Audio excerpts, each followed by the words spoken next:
तो दोस्तों ये है यौम आज़ादी का मंज़र दारुल उलूम देवबंद के अंदर का। देखिए 15 अगस्त यानी यौम आज़ादी दारुल उलूम देवबंद के अंदर भी मनाया जाता है। देखिए इस वीडियो में।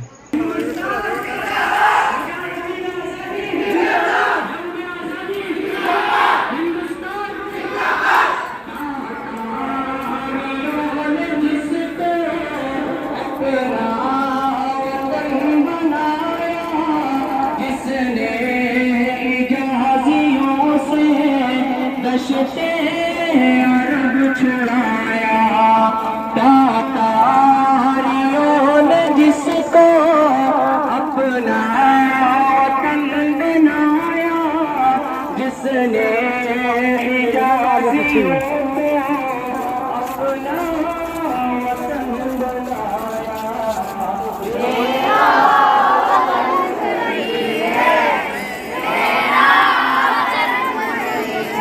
तो दोस्तों वीडियो को लाइक और शेयर ज़रूर कर दें।